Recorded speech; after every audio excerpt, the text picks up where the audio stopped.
afternoon, students. So today I will discuss about ophthalmic preparation, which is included in the unit of parenterals. So it is today I will discuss about this what is ophthalmic preparations. Generally, it is designed to use in the eye, or we can tell eye preparations. So generally, the different types of these ophthalmic preparations there as per their uses, like topical, then intraocular and periocular.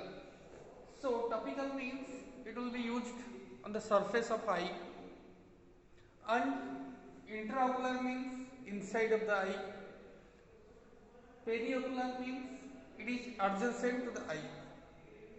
That means the different types of eye preparations we can tell as per their uses, and with this, generally if you try to see the different types of formulations available in the ophthalmic preparation, it's not only one type.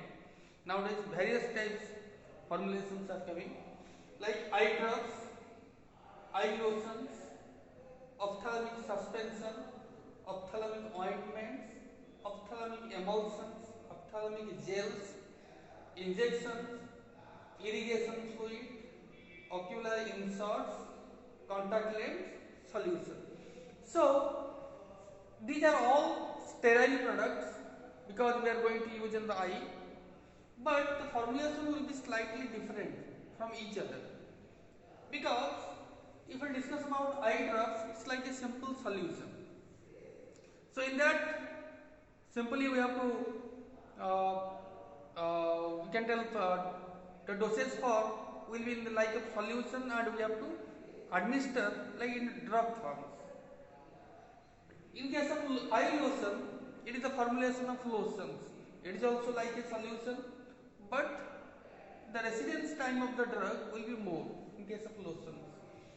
Then coming to the ophthalmic suspension, so it is designed when there is a drug is not solubilized properly. Then in this time only we are dispersing the drug in a particular solvent, that is ophthalmic suspension.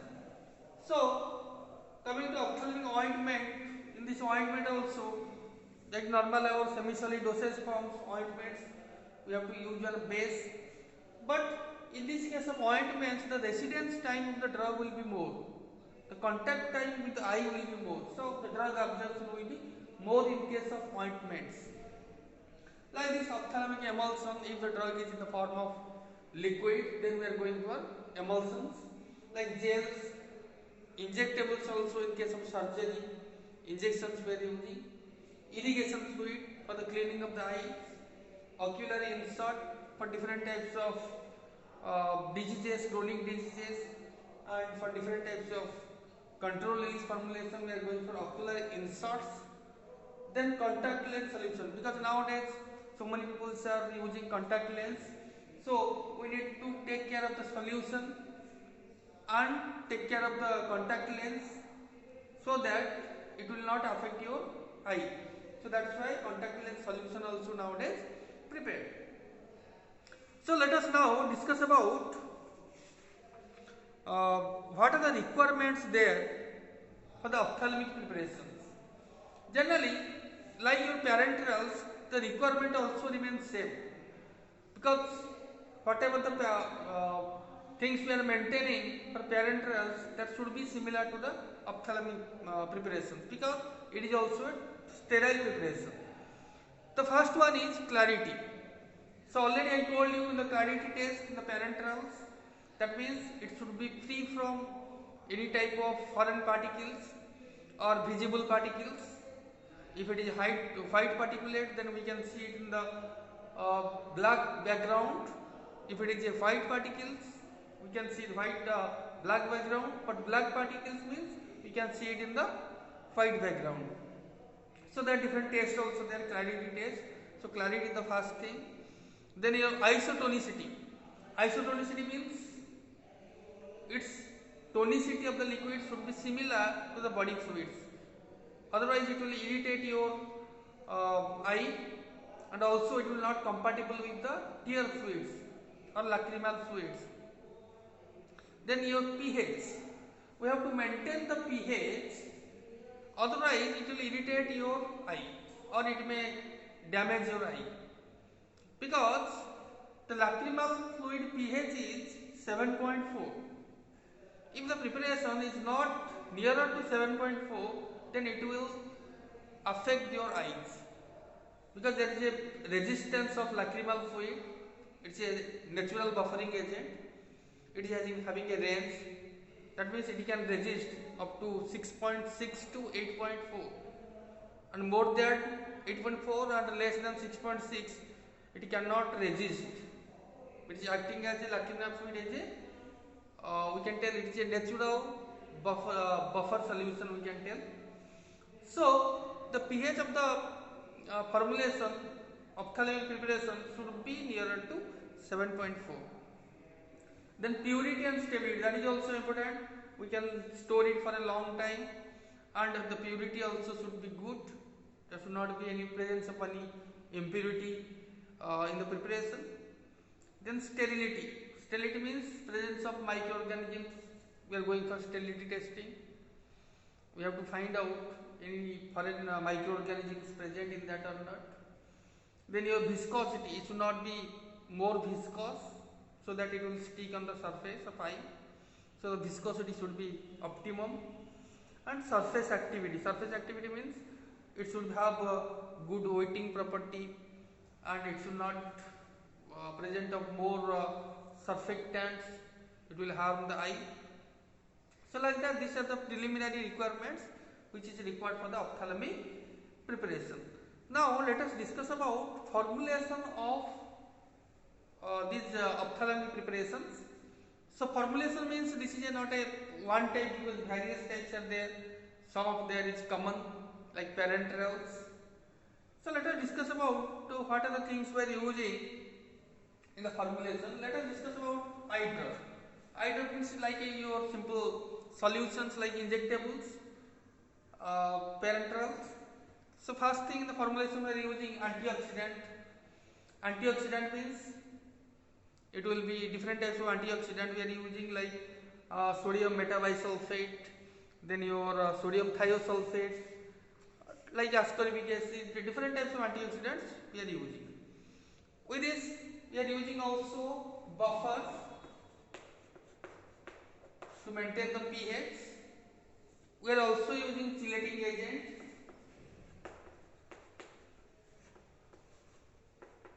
like your EDTA or sodium EDTA. Then your preservative, different types of preservatives we are using, and also we are using some other ingredients like thickening agents to increase the viscosity. If you increase the viscosity, what will happen? If optimum viscosity there, the residence time, the contact time with eye will be more, so that drug will take more time. Drug will get more time to absorb on the eye. So with this, then your these are the things we are using. And so finally, vehicles we are also using, like different types of buffering agent. Simply water we are not using in the preparation of eye. We are using different types of buffer, that is diluted with water, like your boric acid vehicle, then your isotonic phosphate vehicle. So it's a buffer solution, simply you can tell.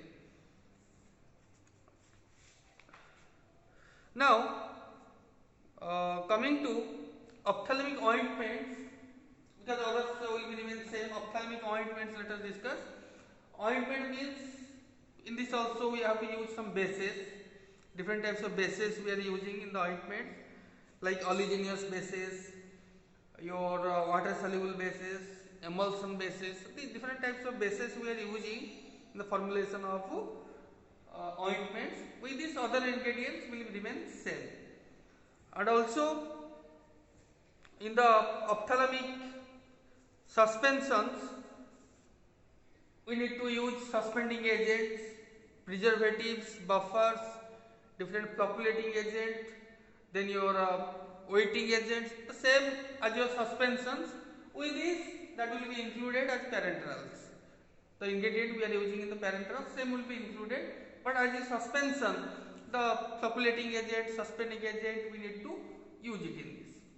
So now we need to describe briefly, simply with the some headings we have to give it. Like that, emulsion also we need to take different phases, emulsifying agent. So these are the things we have to write in the ophthalmic emulsions. Now let us go for the final thing, evaluation of ophthalmic preparations. So in the evaluation of ophthalmic preparation, generally we have to first test, we have to go for test of sterility or sterility testing. So in this we have to find out, is there any type of microorganisms present or not. So that for that we have to go for culture media, then we have to inoculate it, and we have to find out what is the microbial growth. So from this we can find out the sterility testing.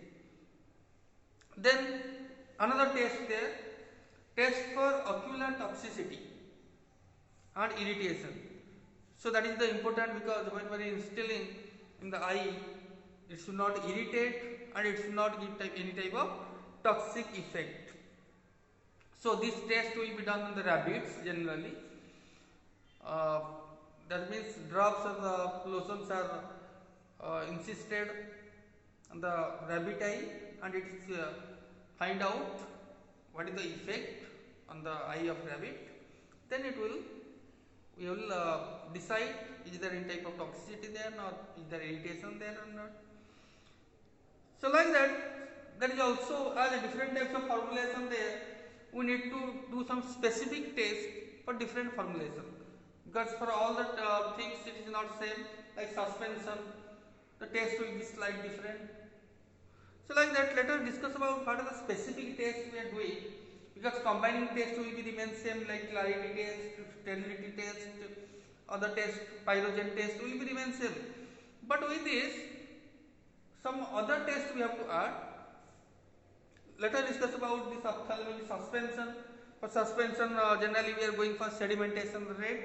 We are finding sedimentation rate, how much time it is taking to sediment of the particles, and rate of redispersibility, how much time it is taking to disperse during storage, and the test for particle size. We are going for that different types of microscopic method or counter culture method to find out the particle size in the suspension. Like that, ointment also some specific test there, like how much quantity it will be filled, minimum fill quantity. We have to find out presence of if any metal particles or not. Like that, some injectables, ophthalmic injections there. Injections also some test will be there, like pyrogen test you have to conduct it. So like that, different types of test we are going for, individual test we are doing for in different formulations, but the common test for the ophthalmic preparation will be like parenterals. So it is, it's very easier because it's linked with parenterals. So it is all of you be ready with that. I will share the notes to you, and with this we will next class we will go for the next unit for you, that is cosmetics and packaging materials.